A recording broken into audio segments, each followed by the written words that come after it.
la question d'antisémitisme, on a un témoignage qui nous attend. Il y a quand même un point qui est fantastique. C'est-à-dire que lorsque vous interrogez ELLV, LFI, etc., ce sont les premiers à dire attention à l'extrême droite. Qu'est-ce que c'est que l'extrême droite ? C'est marcher contre les institutions afin de prendre le pouvoir, ce qui s'est passé dans les années 30, notamment dans certains pays, en Allemagne, en Italie, et des tentatives en France de la part de certaines associations.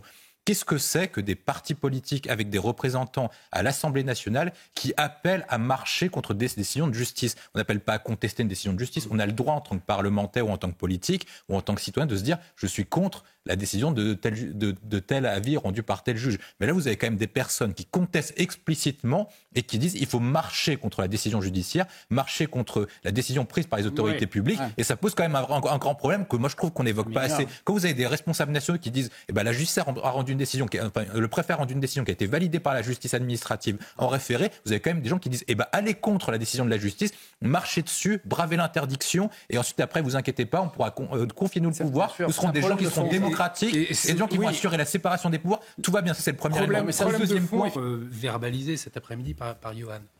Oui, bien sûr, les Juifs de France sont malheureusement aujourd'hui en situation d'insécurité depuis le 7 octobre, mais qui sont encore plus en situation d'insécurité. La vérité, c'est que vous avez beaucoup de Juifs qui ont dû fuir certains quartiers parce qu'il y avait dans certains quartiers, c'est ce que démontre Christophe Guilluy dans la France périphérique, un antisémitisme notoire. Notamment, je pense au nombre de Juifs qui ont fui, notamment à la ville de Sarcelles. Ça a été décrit par plusieurs personnes et par plusieurs journalistes. Et beaucoup de Juifs ont fui, notamment le quartier de Seine-Saint-Denis, le nord de Paris et l'est de Paris, en raison des actes antisémites commis par des personnes qui voulaient appliquer une certaine religion de manière très, très, très rigoriste. Donc, au nom d'un certain antisionisme, pour masquer un antisémitisme. La question qu'on doit se poser, nous, c'est est-ce qu'en tant que démocratie libérale, notamment avec ce qu'on a vécu lors de la Seconde Guerre mondiale, on peut laisser aujourd'hui des Juifs en France être en situation d'insécurité et être victimes de discrimination uniquement parce qu'ils sont juifs ? Moi, je pense que nous avons une histoire à respecter, nous avons une certaine valeur. On ne peut pas laisser des personnes d'une certaine confession être victimes de telles discriminations et laisser des actes quelques secondes, on arrive qui marquent un tel antisémitisme. On a une guerre mondiale, appelons un chat un chat. Presque, on y arriverait. Je vais dérouler pourquoi c'est le risque numéro 1. Pour moi, c'est pour ça que Biden envoie son porte-avions. C'est pour éviter ce qu'on appelle une guerre sainte, une régionalisation du conflit qui pourrait se transformer en mondialisation du conflit avec une entrée, une participation, soit en termes de guerre froide, soit directe des États-Unis, de la Russie et de la Chine. Le point essentiel, c'est comment va se dérouler dans les prochains jours l'invasion terrestre de Israël et la riposte terrestre. S'ils réagissent très fort et que les opinions publiques du monde arabe se saisissent du sujet, comme ce qui s'est passé en Turquie hier et avant-hier en manifestation de Palestine, il ne faut pas oublier que dans cette zone, il y a eu des printemps arabes il y a quelque temps. C'est-à-dire que même si ce sont des dictatures ou des régimes autoritaires qui sont très forts, ils sont soumis à une certaine approbation de leur opinion publique. Or, la cause palestinienne est la mère des batailles pour ces personnes parce qu'en fait, Israël est la pointe de l'Occident et ils se révoltent contre l'Occident. Notamment, on l'a vu avec le 11 septembre 2001 et les attentats contre le Bataclan. Si par cas, Israël tape trop fort, que notamment le Hezbollah se sente obligé d'intervenir, Israël a déjà mis des troupes au nord et seront obligés de contre-attaquer le Hezbollah, voire même d'entrer dans le Liban et d'aller jusqu'à Beyrouth. Dans cette hypothèse-là, moi je pense que c'est la pire. C'est pour ça que les États-Unis interviennent pour encadrer Netanyahou. La Syrie de Bachar al-Assad rentre en guerre et l'Iran rentre en guerre parce que l'Iran est allié du Hezbollah, notamment c'est les forces COP menées par Kahani qui forment le Hezbollah. À l'époque, c'était Rassem Soleimani. Et à ce moment-là, l'Iran rentre dedans.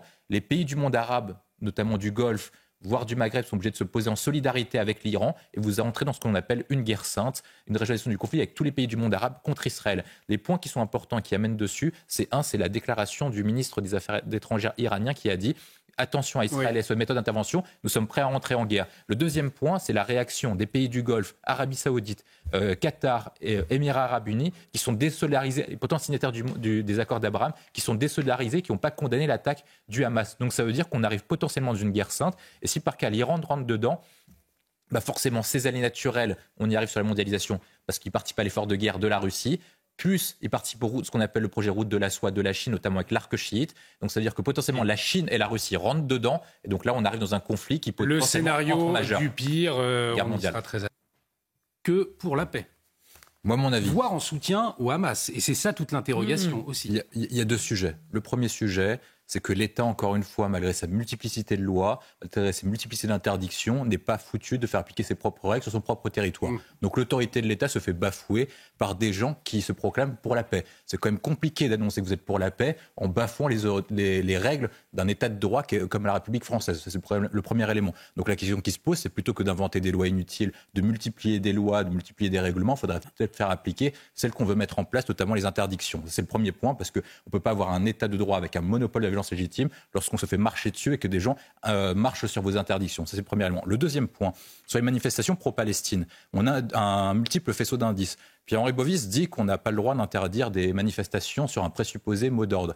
Or, on a eu une jurisprudence qui a été établie. C'est parce que vous avez une interdiction qui a été promulguée par Gérald Darmanin contre une association pro-royaliste, en raison uniquement des éventuels mots d'ordre qui pourraient être prononcés. Donc, a priori d'une réunion, si par cas des mots d'ordre peuvent être exactement anti-républicains et anti-valeurs françaises, vous pouvez interdire une manifestation. Et là, vous avez quand même un faisceau d'indices qui est multiple. Les organisateurs que vous avez décrits, qui ne sont pas franchement des associations pro-israéliennes et pro-défense de la paix et pro-défense d'une paix durable entre Israël et Palestine. Le deuxième élément, c'est que la semaine dernière, lors d'une organisation, d'une manifestation pro-Palestine, vous avez quand même des gens qui ont crié « Allahu Akbar » à quelques mètres du Bataclan, qui était quand même le cri de guerre, et pas uniquement un cri de paix, quelques années après les attentats du Bataclan, ce qui pose quand même question. L'autre point quand même, c'est la question que je pose en termes d'ordre public.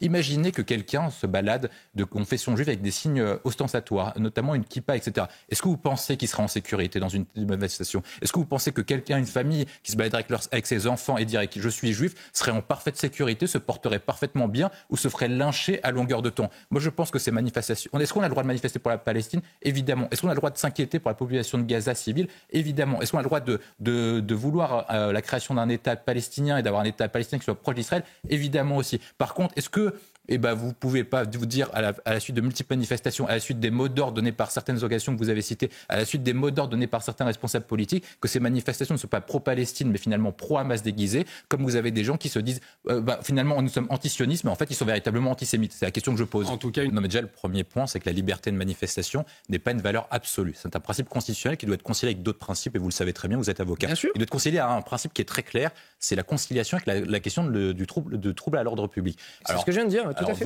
Pour vous, depuis le 7 octobre, c'est la grande paix. Donc, quand il y a une manifestation pro-Palestine, etc., il n'y a pas de risque de tension et de trouble à l'ordre public. Vous avez quand même des gens qui viennent, qui bravent l'interdiction, qui vont insulter les forces de l'ordre, qui vont les siffler, qui insultent le président de la République, qui sifflent directement la France en disant que la France est complice de massacres ou je ne sais pas quoi. Et pour vous, ce type de manifestation ne va pas créer des troubles à l'ordre public. Pour vous, tout va bien se passer. C'est-à-dire, si quelqu'un, je reprends mon exemple, se balade avec une kippa, il est parfaitement safe, il peut se balader, il peut commencer à danser avec eux. Attendez, on parle d'un sujet sérieux. On parle d'un sujet sérieux. La question, ce n'est pas la peine de caricaturer les propos. La question, c'est est-ce que cette manifestation devait être interdite ou pas ? Le ministre de l'Intérieur. Mais elle a été interdite, président. La justice a tranché. Non, oui, mais vous dites qu'il ne faut pas interdire la manifestation. Non, vous voyez, comme quoi vous n'avez pas écouté. Jean-Michel Fauvergue, d'ailleurs, permettez-moi. Est-ce que faut faire très gaffe ? Non, c'est aussi une stratégie d'opinion publique. Parce que en fait, ce que dit Bruno Carmon, pour moi, est la meilleure analyse. C'est d'une complexité sans nom, d'un point de vue militaire et d'un point de vue politique. Benjamin Netanyahou a dit le premier jour du 7 octobre, nous avons 3 objectifs. Le premier, c'est d'éliminer le Hamas. Le deuxième, c'est de récupérer les otages. Et le troisième, c'est de mobiliser nos réservistes pour bloquer la frontière nord, notamment pour éviter que le Hezbollah rentre en guerre et pour éviter ce qu'on appelle une régionalisation du conflit, pour éventuellement éviter une mondialisation du conflit. Le premier point, c'est qu'en fait, Israël a des tâches qui sont incroyablement contradictoires. C'est-à-dire qu'ils doivent à la fois éliminer le Hamas tout en évitant le maximum de victimes qu'on appelle collatérales, dans la mesure où c'est une zone à une très forte densité, la plus grande forte de densité du monde. C'est-à-dire que si vous bombardez, en tuant quelqu'un du Hamas, vous évitez, je crois que le rapport, c'est de tuer un type du Hamas pour 50 civils. L'autre point aussi, c'est que pour libérer les otages, normalement, vous faites plutôt des opérations spéciales, comme ce qu'a fait Jean-Michel Fauvergue, plutôt qu'une opération terrestre militaire classique.